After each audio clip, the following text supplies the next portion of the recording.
بسم الله الرحمن الرحيم اعوذ باللہ من الشیطان الرجیم بسم اللہ الرحمن الرحیم السلام علیکم۔ آج آپ کا میزبان ڈاکٹر کاشف بشیر تفہیم القرآن سیریز کی قسط نمبر 523 کے ساتھ آپ کے سامنے حاضر خدمت ہے، جس میں ہم انشاءاللہ العزیز سورہ الفتح کی آیت نمبر 4 سے لے کر 9 تک کا ترجمہ اور تفسیر آپ کے سامنے پیش کریں گے، اور اس حصے کا موضوع ہے سکون۔ بسم اللہ الرحمن الرحیم۔ هو الذی انزل السکینة فی قلوب المؤمنین لیزدادوا ایمانا مع ایمانہم وللہ جنود السماوات والارض وکان اللہ علیما حکیما۔ ترجمہ: وہی ہے جس نے مومنوں کے دلوں میں سکینت نازل فرمائی تاکہ اپنے ایمان کے ساتھ وہ ایک ایمان اور بڑھا لیں۔ زمین اور آسمانوں کے سب لشکر اللہ کے قبضہ قدرت میں ہیں اور وہ علیم و حکیم ہے۔ تفسیر میں آتا ہے سکینت عربی زبان میں سکون و اطمینان اور ثبات قلب کو کہتے ہیں، اور یہاں اللہ تعالیٰ مومنوں کے دل میں اس کے نازل کیے جانے کو اس فتح کا ایک اہم سبب قرار دے رہے ہیں جو حدیبیہ کے مقام پر اسلام اور مسلمانوں کو نصیب ہوئی۔ اس وقت کے حالات پر تھوڑا سا غور کرنے سے یہ بات اچھی طرح معلوم ہو جاتی ہے کہ وہ کس قسم کی سکینت یا سکون تھا جو اس پوری زمانے میں مسلمانوں کے دلوں میں اتاری گئی، اور وہ کیسے اس فتح کا سبب بنا۔ جس وقت رسول اللہ صلی اللہ علیہ وآلہ وسلم نے عمرے کے لیے مکہ معظمہ جانے کا ارادہ ظاہر فرمایا، اگر مسلمان اس وقت خوف زدگی میں مبتلا ہو جاتے اور منافقین کی طرح یہ سوچنے لگتے کہ یہ تو صریحاً موت کے منہ میں جانا ہے، یا جب راستے میں یہ اطلاع ملی کہ کفار قریش لڑنے مرنے پر آمادہ ہو گئے ہیں، اس وقت اگر مسلمان اس گھبراہٹ میں مبتلا ہو جاتے کہ ہم کسی جنگی ساز و سامان کے بغیر دشمن کا مقابلہ کیسے کریں گے، اور اس بنا پر ان کے اندر بھگدڑ مچ جاتی، تو ظاہر ہے کہ وہ نتائج کبھی رونما نہ ہوتے جو حدیبیہ میں رونما ہوئے۔ پھر جب حدیبیہ کے مقام پر کفار نے مسلمانوں کو آگے بڑھنے سے روکا، اور جب انہوں نے چھاپے اور شبخون مار مار کر مسلمانوں کو اشتعال دلانے کی کوشش کی، اور جب حضرت عثمان رضی اللہ عنہ کی شہادت کی اطلاع ملی، اور جب ابو جندل مظلومیت کی تصویر بنے ہوئے مجمع عام میں آ کھڑے ہوئے، ان میں سے ہر موقع ایسا تھا کہ اگر مسلمان اشتعال میں آ کر اس نظم و ضبط کو توڑ ڈالتے جو رسول اللہ صلی اللہ علیہ وآلہ وسلم نے قائم کیا تھا، تو سارا کام خراب ہو جاتا۔ سب سے زیادہ یہ کہ جب رسول اللہ صلی اللہ علیہ وآلہ وسلم ان شرائط پر صلح نامہ طے کرنے لگے جو مسلمانوں کی پوری جماعت کو سخت ناگوار تھیں، اس وقت اگر وہ حضور صلی اللہ علیہ وآلہ وسلم کی نافرمانی کرنے پر اتر آتے تو حدیبیہ کی فتح عظیم شکست عظیم میں تبدیل ہو جاتی۔ اب یہ سراسر اللہ ہی کا فضل تھا کہ ان نازک گھڑیوں میں مسلمانوں کو رسول پاک صلی اللہ علیہ وآلہ وسلم کی رہنمائی پر، دین حق کی صداقت پر اور اپنے مشن کے برحق ہونے پر کامل اطمینان نصیب ہوا۔ اسی کی بنا پر انہوں نے ٹھنڈے دل سے یہ فیصلہ کیا کہ اللہ کی راہ میں جو کچھ بھی پیش آئے سب گوارا ہے، سب منظور ہے۔ اسی کی بنا پر وہ خوف، گھبراہٹ، اشتعال، مایوسی ہر چیز سے محفوظ رہے۔ اسی کی بدولت ان کے کیمپ میں پورا نظم و ضبط برقرار رہا، اور اسی کی وجہ سے انہوں نے شرائط صلح پر سخت کبیدہ خاطر ہونے کے باوجود رسول اللہ صلی اللہ علیہ وآلہ وسلم کے فیصلے پر سر تسلیم خم کر دیا۔ یہی وہ سکون تھا جو اللہ نے مومنوں کے دلوں میں اتارا تھا، اور اسی کی یہ برکت تھی کہ عمرے کے لیے نکلنے کا خطرناک ترین اقدام بہترین کامیابی کا موجب بن گیا۔ پھر آیت میں آیا کہ تاکہ اپنے ایمان کے ساتھ وہ ایک ایمان اور بڑھا لیں۔ تفسیر میں آتا ہے یعنی ایک ایمان تو وہ تھا جو اس مہم سے پہلے ان کو حاصل تھا، اور اس پر مزید ایمان انہیں اس وجہ سے حاصل ہوا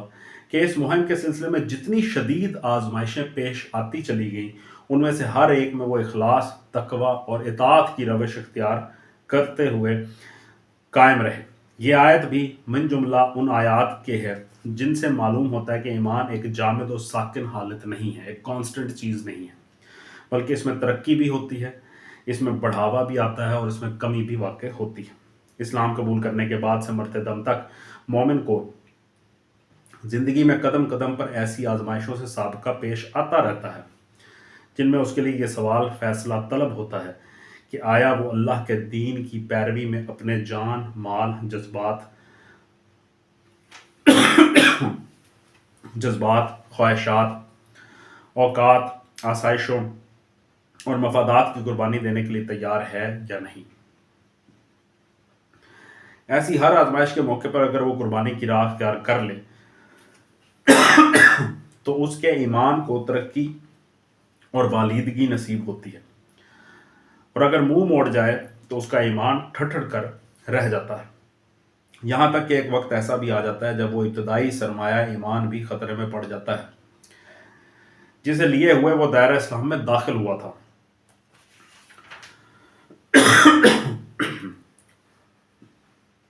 معاف کیجیے گا۔ آیت کے آخر میں زمین اور آسمانوں کے سب لشکر اللہ کے قبضہ قدرت میں ہیں اور وہ علیم و حکیم ہے۔ تفسیر میں آتا ہے مطلب یہ ہے کہ اللہ کے پاس تو ایسے لشکر ہیں جن سے وہ کفار کو جب چاہے تہس نہس کر دے، مگر اس نے کچھ جان کر اور حکمت ہی کی بنا پر یہ ذمہ داری اہل ایمان پر ڈالی ہے کہ وہ کفار کے مقابلے میں جد و جہد اور کشمکش کر کے اللہ کے دین کا بول بالا کریں۔ اسی سے ان کے لیے درجات کی ترقی اور آخرت کی کامیابیوں کا دروازہ کھلتا ہے، جیسا کہ آگے کی آیت بتا رہی ہے۔ لِيُدْخِلَ الْمُؤْمِنِينَ وَالْمُؤْمِنَاتِ جَنَّاتٍ تَجْرِي مِنْ تَحْتِهَا الْأَنْهَارُ خَالِدِينَ فِيهَا وَيُكَفِّرَ عَنْهُمْ سَيِّئَاتِهِمْ وَكَانَ ذَلِكَ عِنْدَ اللَّهِ فَوْزًا عَظِيمًا۔ ترجمہ: تاکہ مومن مردوں اور عورتوں کو ہمیشہ رہنے کے لیے ایسی جنتوں میں داخل فرمائے جن کے نیچے نہریں بہہ رہی ہوں گی اور ان کی برائیاں ان سے دور کر دے۔ اللہ کے نزدیک یہ بڑی کامیابی ہے۔ مومن مردوں اور عورتوں کو ہمیشہ کے لیے ایسی جنتوں میں داخل فرمائے۔ تفسیر میں آتا ہے قرآن مجید میں بالعموم اہل ایمان کے اجر کا ذکر مجموعی طور پر کیا جاتا ہے، مردوں اور عورتوں کو اجر ملنے کی الگ الگ تصریح نہیں کی جاتی، لیکن یہاں چونکہ یکجائی ذکر پر اکتفا کرنے سے یہ گمان پیدا ہو سکتا تھا کہ شاید یہ اجر صرف مردوں کے لیے ہو، اس لیے اللہ تعالیٰ نے مومن عورتوں کے متعلق الگ صراحت کر دی کہ وہ بھی اس اجر میں مومن مردوں کے ساتھ برابر کی شریک ہیں۔ اس کی وجہ ظاہر ہے، جن خدا پرست خواتین نے اپنے شوہروں، بیٹوں، بھائیوں اور باپوں کو اس خطرناک سفر پر جانے سے روکنے اور آہ و فغاں سے ان کے حوصلے پست کرنے کے بجائے ان کی ہمت افزائی کی، جنہوں نے ان کے پیچھے ان کے گھر، ان کے مال، ان کی آبرو اور ان کے بچوں کی محافظ بن کر انہیں اس طرف سے بے فکر کر دیا، جنہوں نے اس اندیشے سے بھی کوئی واویلا نہ مچائی کہ 1400 صحابیوں کے یکلخت چلے جانے کے بعد کہیں گرد و پیش کے کفار و منافقین شہر پر نہ چڑھ آئیں۔ وہ یقیناً گھر بیٹھنے کے باوجود جہاد کے اجر میں اپنے مردوں کے ساتھ برابر کی شریک ہونی ہی چاہیے تھیں۔ پھر آیت میں آیا کہ ان کی برائیاں ان سے دور کر دے۔ تفسیر میں آتا ہے یعنی بشری کمزوریوں کی بنا پر جو کچھ بھی قصور ان سے سرزد ہو گئے ہیں انہیں معاف کر دے۔ جنت میں داخل کرنے سے پہلے ان قصوروں کے ہر اثر سے ان کو پاک کر دے، اور جنت میں وہ اس طرح داخل ہوں کہ کوئی داغ ان کے دامن پر نہ ہو جس کی وجہ سے وہ وہاں شرمندہ ہوں۔ وَيُعَذِّبَ الْمُنَافِقِينَ وَالْمُنَافِقَاتِ وَالْمُشْرِكِينَ وَالْمُشْرِكَاتِ الظَّانِّينَ بِاللَّهِ ظَنَّ السَّوْءِ عَلَيْهِمْ دَائِرَةُ السَّوْءِ وَغَضِبَ اللَّهُ عَلَيْهِمْ وَلَعَنَهُمْ وَأَعَدَّ لَهُمْ جَهَنَّمَ وَسَاءَتْ مَصِيرًا۔ ترجمہ: اور منافق مردوں اور عورتوں اور مشرک مردوں اور عورتوں کو سزا دے جو اللہ کے متعلق برے گمان رکھتے ہیں، برائی کے پھیر میں وہ خود ہی آ گئے، اللہ کا غضب ان پر ہوا اور اس نے ان پر لعنت کی اور ان کے لیے جہنم مہیا کر دی جو بہت ہی برا ٹھکانہ ہے۔ منافق مردوں اور عورتوں اور مشرک مردوں اور عورتوں کو سزا دے جو اللہ کے متعلق برے گمان رکھتے ہیں۔ تفسیر میں آتا ہے اطراف مدینہ کے منافقین کو تو اس موقع پر یہ گمان تھا، جیسا کہ آگے آیت نمبر 12 میں بیان ہوا ہے کہ رسول اللہ صلی اللہ علیہ وآلہ وسلم اور آپ کے ساتھی اس سفر سے زندہ واپس نہیں آئیں گے، نعوذ باللہ۔ رہے مکہ کے مشرکین اور ان کے ہم مشرب کفار تو وہ اس خیال میں تھے کہ رسول اللہ صلی اللہ علیہ وآلہ وسلم اور آپ کے ساتھیوں کو عمرے سے روک کر وہ گویا آپ کو ذکر دینے میں کامیاب ہو گئے ہیں، ان دونوں گروہوں نے یہ جو کچھ بھی سوچا تھا اس کی تہ میں در حقیقت اللہ تعالیٰ کے متعلق یہ بدگمانی کام کر رہی تھی کہ وہ اپنے نبی کی مدد نہ کرے گا اور حق و باطل کی اس کشمکش میں باطل کو حق کا بول نیچا کرنے کی کھلی چھوٹ دے دے گا۔ آیت میں پھر آیا کہ برائی کے پھیر میں وہ خود ہی آ گئے۔ تفسیر میں آتا ہے یعنی جس انجام بد سے وہ بچنا چاہتے تھے اور جس سے بچنے کے لیے انہوں نے یہ تدبیریں کی تھی اسی کے پھیر میں آ گئے، اور ان کی وہی تدبیریں اس انجام کو قریب لانے کا سبب بن گئی۔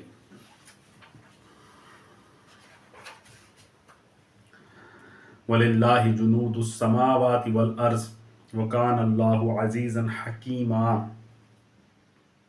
ترجمہ زمین اور آسمانوں کے لشکر اللہ ہی کے قبضہ قدرت میں ہیں اور وہ زبردست اور حکیم ہے۔ ترجمہ یہاں اس مضمون کو ایک دوسرے مقصد کے لیے دہرایا گیا ہے۔ آیت نمبر 4 میں اسے اس غرض کے لیے بیان کیا گیا تھا کہ اللہ تعالیٰ نے کفار کے مقابلے میں لڑنے کا کام اپنے فوق الفطری لشکروں سے لینے کے بجائے مومنین سے اس لیے لیا ہے کہ وہ ان کو نوازنا چاہتا ہے، اور یہاں اس مضمون کو دوبارہ اس لیے بیان کیا گیا ہے کہ اللہ تعالیٰ جس کو سزا دینا چاہے اس کی سرکوبی کے لیے وہ اپنے بے شمار لشکروں میں سے جس کو چاہے استعمال کر سکتا ہے۔ کسی میں یہ طاقت نہیں ہے کہ اپنی تدبیروں سے وہ اس کی سزا کو ٹال سکے۔ اِنَّا أَرْسَلْنَاكَ شَاهِدًا وَمُبَشِّرًا وَنَذِيرًا۔ ترجمہ ہے نبی صلی اللہ علیہ وآلہ وسلم ہم نے تم کو شہادت دینے والا، بشارت دینے والا اور خبردار کر دینے والا بنا کر بھیجا ہے۔ تفسیر میں آتا ہے شاہ ولی اللہ صاحب نے شاہد کا ترجمہ اظہار حق کنندہ فرمایا ہے، اور دوسرے مترجمین نے اس کا ترجمہ گواہی دینے والا کرتے ہیں۔